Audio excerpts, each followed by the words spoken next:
आप उनकी बात छोड़िए ना, आप दिल्ली की बात छोड़िए, आप अपनी बात करिए। आपने लोगों से क्या बोला अभी से पहले? आप बात को घुमाइए मत, आप बात को घुमाइए। आपके लीडरान पीपल्स अलायंस ने कुछ समय पहले लोगों को क्या बोला, मुझे वो बताइए। बिस्मिल्लाहिर्रहमानिर्रहीम। बहुत बहुत शुक्रिया आप सभी दोस्तों का हमारे साथ जुड़ने के लिए। आज हमारे साथ जो मेहमान मौजूद है वो नेशनल कॉन्फ्रेंस के एक नए चेहरे भी कहे जा सकते हो, और कम टाइम में उन्होंने बहुत तरक्की नेशनल कॉन्फ्रेंस में की। हाल ही में उनको नेशनल कॉन्फ्रेंस की तरफ से सूबाई नायब सदर बनाया गया। हमारे साथ मौजूद है तौकीर साहब, जो कि कोकरनाग के रहने वाले हैं। तौकीर साहब, बहुत बहुत शुक्रिया JK लाइव के साथ जुड़ने के लिए। शुक्रिया आपका भी। आपने जिस तरीके से हमने देखा कि आज आपने कोकरनाग से DDC इलेक्शन की कैंपेन शुरू की, तो किस तरीके की तैयारियां आपने?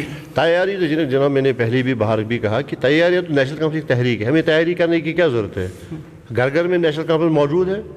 अब वो सिर्फ हमें अपने वर्करों को बता रहे हैं जी हमारा गुपकार अलायंस ने ये कैंडिडेट दिया है, बाकी तो हमें क्या तैयारी करनी। नहीं, जब 370 हटाया गया तो करीबन 1 साल की बात करेंगे, 1 साल तक आपके लीडर्स को बंद रखा गया। इवन डॉक्टर फारूक अब्दुल्ला को पार्लियामेंट तक नहीं पहुंचने दिया गया। तो उसके बाद पीपल्स अलायंस फ्रेम किया गया। यहाँ पे पीपल्स अलायंस में आपने ये फैसला लिया कि जब तक हमें कश्मीर का झंडा, कश्मीर के लिए जो स्पेशल स्टेट्स था 370 35A, वो वापस नहीं मिलेंगे। हम किसी भी सूरत में इलेक्शंस में, चाहे वो कोई भी इलेक्शन, चाहे वो पंचायत हो, अर्बन लोकल बॉडीज़ हो, DDC हो, असेंबली हो, किसी भी इलेक्शन में हिस्सा नहीं लेंगे। तो फिर ये इतने कम टाइम पहले आपने बयान दिया और आज आपने फैसला लिया कि अभी हम इलेक्शन लड़ेंगे, ये क्या डबल पॉलिसी आपको नहीं लग रही है? देखिए, आपको शायद दिल्ली की जो शैतानी है शायद समझ नहीं आई है।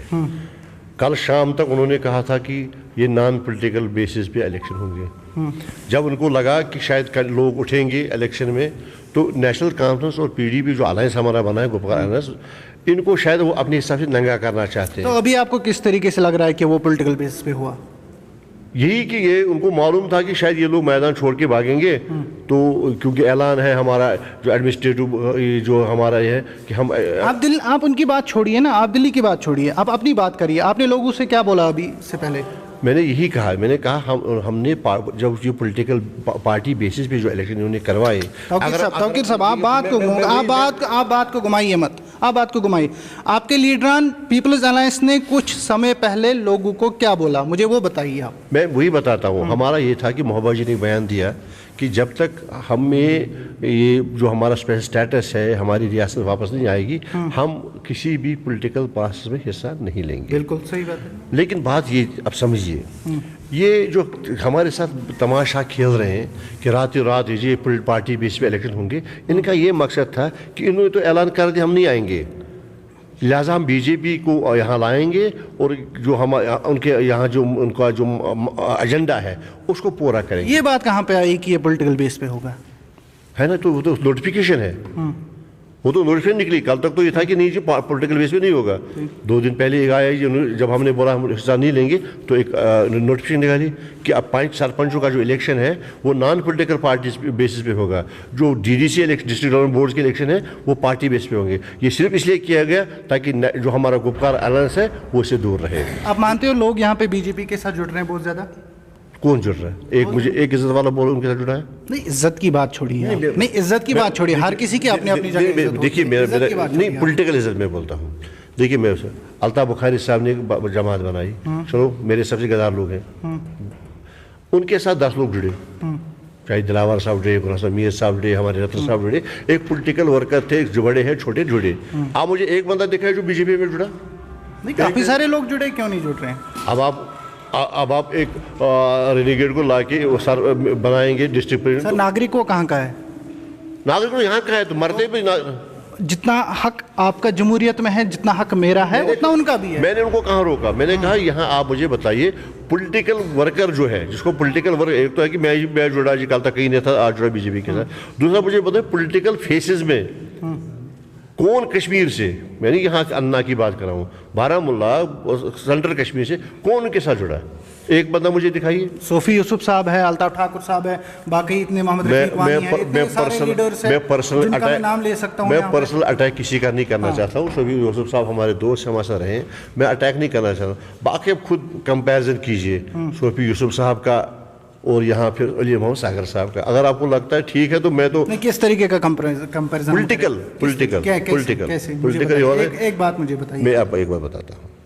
आज हमने एक छोटा सा रिसेप्शन को करनाल में किया, अडगामी साहब ने इंतज़ाम किया। अब बीजेपी के हमारे बड़े लीडर हैं सोफी यूसुफ साहब, प्रमुख साहब, उनको बोलो 10 लोगों को जमा करो, सीआरपी के अंदर बैठ के पॉलिटिकल प्रोसेस कर। रोज उनके पार्टियां होती है, पहलगाम में होती है, अनंतनाग में होती है, हमें भी करने दो ना, हम भी कर। नहीं, मैं कहाँ बोल रहा हूँ आपके नहीं आएंगे, आएंगे आपके भी, लेकिन आप ये पर्टिकुलर एक टारगेट जिस तरीके से आप कर रहे हो कि मेरे भाई मैं बोला आप हमें भी करने दो। अनंतनाग टाउन में एक जलसा, हम तो कहते हैं कि नेशनल कॉन्फ्रेंस के साथ लोग प्यार करते हैं, तो वही तो लोग आएंगे आपके, लेकिन ये नहीं कह सकते कि उनको नहीं आएंगे। देखिए, हर जो पॉलिटिकल सिस्टम है, अगर कश्मीर में 70 लाख लोग रहते हैं, ये जरूरी नहीं कि 70 के 70 एनसीए पीडीपी में जाए।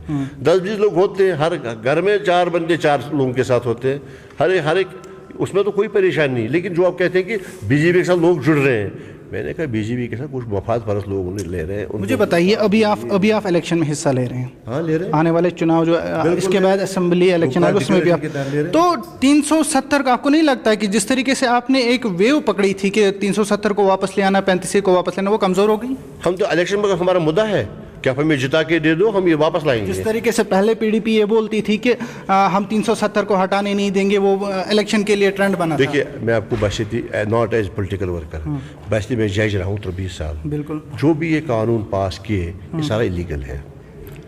370 को हटाना, अब गुंडागर्दी आप करोगे, भाई मैं नहीं मानूंगा। आप सामने आपका होम मिनिस्टर कहते हैं फारूक साहब जेल में नहीं है, फारूक साहब तो बंद थे, आप भी मानते हो, आप यहाँ बंद थे, हमने शूट किया। और कानून के हिसाब से जो होम मिनिस्टर का बयान पार्लियामेंट में है वो कानून है। आप वही गुंडा जमात कहते हमने 370 हटाया, अब आप क्या करेंगे? हाँ, हमने सुप्रीम कोर्ट में हमने दर्ज किए हैं, हमें हमारा पूरा भरोसा है अदलिया पे। सुप्रीम कोर्ट में हम लड़ेंगे, हम अब बताएंगे कि ये ऐसा नहीं हो सकता था, क्योंकि 370 एक ब्रिज है between India and Jammu and Kashmir. इन्होंने पुल को हटा लिया, जब हम हटाएंगे अब देखेंगे, चलो जी दरिया से देखते हैं।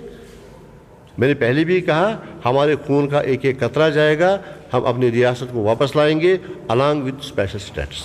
बीजेपी ने इल्ज़ाम लगाया है कि इस बार जो इलेक्शन होने वाला है उसमें नेशनल पीपल्स अलायंस की बात करूँ मैं, जितनी भी आपकी पार्टियां हैं, वो लोगों को 370 और 35 से वापस दिलाने का झूठा दिलासा दे रहे हैं और वोट हासिल करने की कोशिश कर रहे हैं। वो बीजेपी वालों का है। मैंने पहले भी कहा बीजेपी हिंदुस्तान नहीं है, एक पॉलिटिकल पार्टी है। पॉलिटिकल पार्टी है, इस वक्त पूरे हिंदुस्तान ने उनको एतमाद दिया है, तभी तो उनके पूरे हिंदुस्तान ने नहीं दिया है। जो बड़ी बड़ी रियासतें उनके हाथ से निकल गई हैं, पंजाब निकल गए हैं, अभी निकल गए, लेकिन अभी तो वो प्राइम मिनिस्टर है ना, प्राइम मिनिस्टर की बात है अभी। मैं वही कहता हूँ, जो हर जो कमाल होता है ना, जो गुरूर का सर हमेशा नीचा होता है। ठीक है, 5 साल निकाले, अगले 5 साल आए, आगे देखिए, अभी बंगाल का इलेक्शन है, अभी बिहार का इलेक्शन, देखिए आगे आगे क्या होता है। ये यहाँ लड़ाई ख़त्म नहीं होगी। हिंदुस्तान में सारे लोग कम्युनलिज्म नहीं मानते।